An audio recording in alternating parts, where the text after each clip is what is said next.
नमस्कार, मैं हूं संतोष पाठक और आप लोग देखना शुरू कर चुके हैं Santosh Pathak official YouTube platform. Nitish Kumar Rajya Sabha सांसद के तौर पर शपथ ग्रहण कर चुके हैं और जो कयास लगाए जा रहे थे कुछ हल्कों से, हालांकि मैंने पहले ही आपको बता दिया था कि नीतीश कुमार मोदी के मंत्रिमंडल में मंत्री नहीं बनने जा रहे हैं। नीतीश कुमार दिल्ली आकर राज्यसभा के सभापति या उपसभापति भी नहीं बनने जा रहे हैं। नीतीश कुमार के लिए भारतीय जनता पार्टी की पोटली में फिलहाल कुछ नहीं है, यानी नीतीश कुमार को दिल्ली आकर सिर्फ और सिर्फ राज्यसभा सांसद के तौर पर ही संतुष्ट होना पड़ेगा। लेकिन चूंकि वो अतीत में केंद्रीय मंत्री रह चुके हैं, कई बार एक राज्य के मुख्यमंत्री रह चुके हैं, तो उन्हें एक बड़ा बंगला जो है वो जरूर अलॉट हो जाएगा। इससे ज्यादा उनके पास देने के लिए या देने की इच्छा इससे ज्यादा गुजराती लॉबी की नहीं। तो क्या नीतीश कुमार अब प्रधानमंत्री बनेंगे? जी हाँ, आप सोच रहे होंगे कि मैं ये कैसा सवाल पूछ रहा हूं। जी हाँ, देश की राजनीति में कई बार इसी तरह के अजीब अजीब से किस्से निकल कर सामने आते हैं।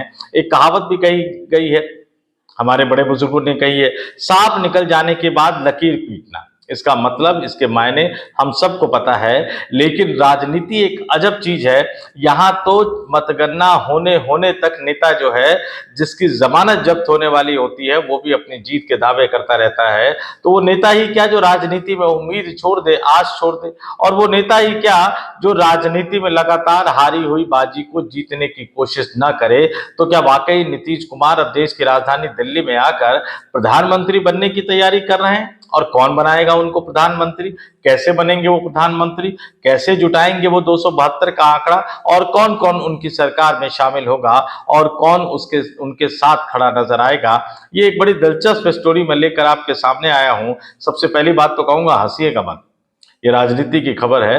राजनीति की दुनिया से अजीब अजीब सी खबरें कई बार निकल कर सामने आती है, और ये हमेशा कहा जाता है कि कई बार जो सत्य है वो कल्पना से भी विचित्र होता है। तो अगले कुछ मिनट तक हमारे साथ बने रहिए। इस बड़ी स्टोरी से जुड़े तथ्यों को एक एक करके आपके सामने रखूंगा, लेकिन उससे पहले आपसे एक अपील कि अगर स्टोरी पसंद आए तो लाइक कर दीजिएगा, कमेंट करके हम तक अपने विचारों को जरूर पहुंचाइएगा, 2-4 लोगों तक फॉरवर्ड कर दीजिएगा। चैनल पसंद आए तो चैनल को सब्सक्राइब कर लीजिएगा। नए पुराने दोनों दर्शकों से कहूंगा कि अगर आप मेंबर के तौर पर हमारे चैनल को ज्वाइन कर सके तो मेंबर के तौर पर भी ज्वाइन कर लीजिए। महीने का सिर्फ 89 रुपए का खर्च आता है, उससे ज्यादा का नहीं आता है। अब आते हैं आज की खबर पर। बिहार के मुख्यमंत्री नीतीश कुमार कल दिल्ली पहुंचे।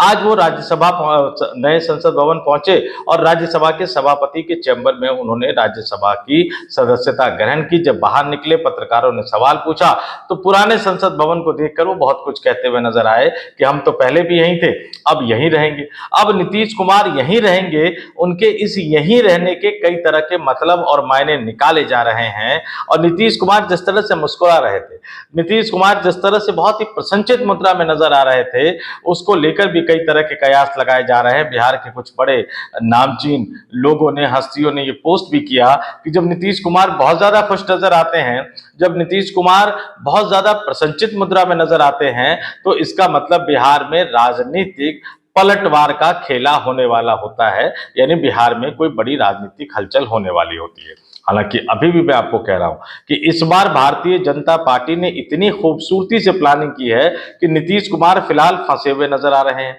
नीतीश कुमार के राज्यसभा संसद भवन पहुंचने से पहले ही जिनका टिकट काटकर, जिन हरिवंश साहब का टिकट काटकर वो राज्यसभा आए हैं, उन हरिवंश को भारतीय जनता पार्टी ने राष्ट्रपति से नॉमिनेटेड करवा दिया। शायद ये देश के इतिहास में पहली बार होगा कि जो व्यक्ति राज्यसभा का उपसभापति रह चुका हो, जो व्यक्ति एक राजनीतिक दल से सांसद बनकर गया हो, उसको बाद में राष्ट्रपति ने नॉमिनेट कर दिया हो। जबकि 12 सांसद जो राष्ट्रपति नॉमिनेट कर सकते हैं राज्यसभा में, उनका एक अलग क्राइटेरिया होता है। तो खैर, इसमें हम क्या कह सकते हैं, कर दिया तो कर दिया, सरकार उनकी, मर्जी उनकी, और सरकार अपने हिसाब से करती है। संजय झा को राज्यसभा का उपसभापति बनाने के नीतीश कुमार के मंसूबों को मोदी और शाह की जोड़ी ने चकनाचूर कर दिया। इस पर विस्तार से हमने सुबह एक स्टोरी की है, आप चाहे तो जाकर देख सकते हैं। अब भैया यहां सवाल उठता है कि फिर अब उसके बाद क्या हुआ? जब राज्यसभा का सांसदी की शपथ ले ली उन्होंने, बाहर आकर कुछ उन्होंने ज्ञान दिया जो हर तरह से आपको बताया जा रहा होगा कि बड़े भावुक हो गए। घर पहुंचे तो वहां जनता दल यूनाइटेड के कार्यकर्ता जोरदार नारेबाजी करते हुए आए कि मुख्यमंत्री निशांत कुमार को बनाइए, मुख्यमंत्री का पद जो है जनता दल यूनाइटेड के पास ही रखिए, निशांत नहीं तो जेडीयू की किसी और नेता को मुख्यमंत्री बनाइए, लेकिन मुख्यमंत्री का यह पद भारतीय जनता पार्टी के कोटे में नहीं जाना चाहिए। ये पूरा का पूरा जनता दल यूनाइटेड, चाहे देश की राजधानी दिल्ली के नेता कार्यकर्ता हो, चाहे बिहार के नेता और कार्यकर्ता हो, ये तमाम लोग बार बार इसी बात पर जोर दे रहे हैं कि मुख्यमंत्री का पद जनता दल यूनाइटेड के पास होना चाहिए।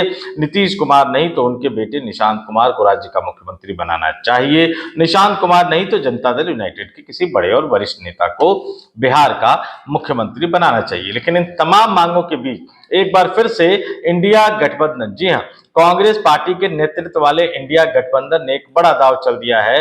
ये वही गठबंधन जिस गठबंधन की आधारशिला जब नीतीश कुमार लालू यादव के साथ मिलकर सरकार चला रहे थे, उन्हीं नीतीश कुमार ने रखी थी। वो उस समय के अपने डिप्टी सीएम तेजस्वी यादव को लेकर देश भर में घूमे, तमाम विपक्षी नेताओं से मुलाकात की, विपक्षी मुख्यमंत्रियों से मुलाकात की और एक गठबंधन की रूपरेखा तैयार की। उस गठबंधन की कई बैठकों में भी शामिल हुए और बाद में अचानक पता नहीं क्या हो गया कि नीतीश कुमार अचानक उसी विपक्षी गठबंधन को छोड़कर, जिस विपक्षी गठबंधन का निर्माण उन्होंने नरेंद्र मोदी को तीसरी बार प्रधानमंत्री बनने से रोकने के लिए किया था, उसी विपक्षी गठबंधन को छोड़कर वो एनडीए गठबंधन में शामिल हो गए। और बाद में जो आंकड़ा आया, जो चुनावी नतीजा आया, वो बिल्कुल स्पष्ट तौर पर ये बताता हुआ नजर आया कि अगर नीतीश कुमार विपक्षी इंडिया गठबंधन में शामिल रहते तो नरेंद्र मोदी तीसरी बार प्रधानमंत्री नहीं बन पाते। लेकिन तीसरी बार उन्हें प्रधानमंत्री बनाने में उन्हीं नीतीश कुमार ने महत्वपूर्ण भूमिका निभाई, जो उनके विपक्ष में इंडिया गठबंधन का गठन कर चुके थे। तो इंडिया गठबंधन ने उम्मीद नहीं छोड़ी। तेजस्वी यादव कह रहे हैं कि जबरदस्ती उनको राज्यसभा ले जाया जा रहा है, वो मुख्यमंत्री का पद छोड़ना नहीं चाहते।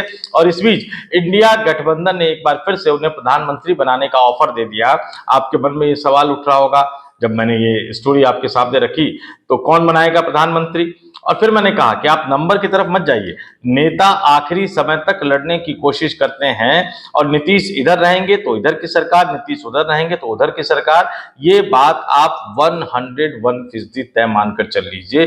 तो किसने ऑफर दिया नीतीश कुमार को प्रधानमंत्री बनने का, आपके स्क्रीन पर दिखाता हूं। इंडिया गठबंधन में शामिल कांग्रेस के बाद जो दूसरे नंबर का राजनीतिक दल है, देश के सबसे बड़े राज्य के मुख्यमंत्री रह चुके अखिलेश यादव के पार्टी समाजवादी पार्टी, उनके नेता के तौर पर अखिलेश यादव ने एक बार फिर से नीतीश कुमार को प्रधानमंत्री बनने का एक तरह से आप लालच दे दिया है, ऐसा समझ लीजिए, या ऑफर दे दिया है, ऐसा समझ लीजिए। और अखिलेश यादव के उस बयान को समाजवादी पार्टी ने भी सोशल मीडिया पर पोस्ट किया है। आपके स्क्रीन पर दिखा रहा हूं, पहले आप सुन लीजिए कि अखिलेश यादव ने किन शब्दों में नीतीश कुमार को मुख्यमंत्री जो हैं, लेकिन अब उन्हें इस्तीफा देना पड़ेगा, वो राज्यसभा में आ चुके हैं, उन नीतीश कुमार को प्रधानमंत्री बनने का ऑफर दे दिया है। आपके स्क्रीन पर सुनिए अखिलेश यादव क्या कह रहे हैं। कि वो प्रधानमंत्री के रूप में रिटायर हों।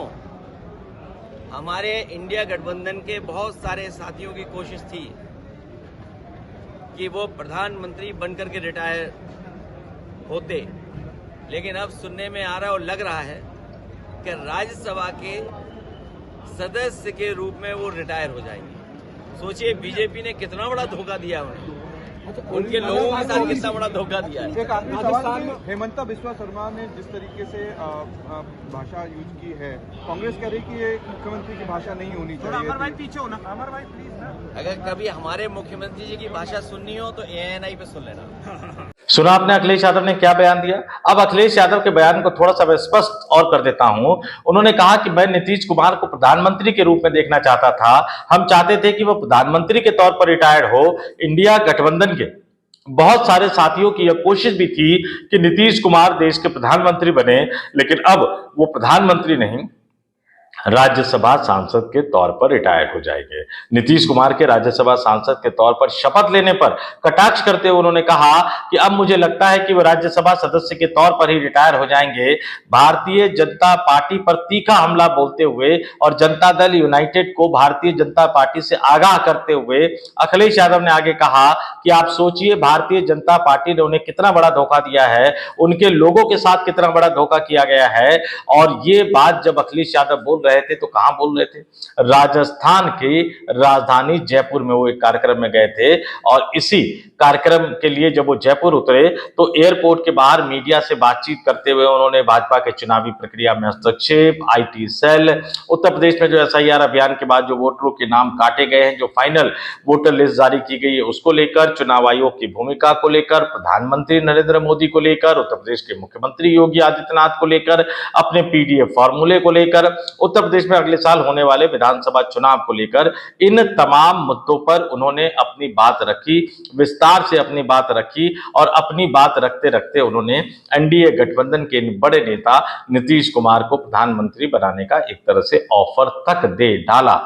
293 सांसदों का बहुमत है, अभी नरेंद्र मोदी के सामने 272 की जरूरत है, लेकिन उस 293 सांसदों तक की संख्या पहुंचाने में चंद्रबाबू नायडू के 16 सांसदों और नीतीश कुमार के 12 सांसदों का योगदान है और इसलिए इंडिया गठबंधन ये अच्छी तरह से समझता है कि नीतीश कुमार अगर एनडीए का साथ छोड़ते हैं तो फिर नरेंद्र मोदी के लिए प्रधानमंत्री बने रह पाना मुश्किल हो जाएगा। लेकिन क्या आपको भी यही लगता है कि नीतीश कुमार इंडिया गठबंधन की तरफ से प्रधानमंत्री बनने के दिए गए इस ऑफर को स्वीकार कर पाएंगे? या इससे भी बड़ी बात है कि क्या नीतीश कुमार वाकई ही इंडिया गठबंधन के इस ऑफर को स्वीकार करने की हालत में है?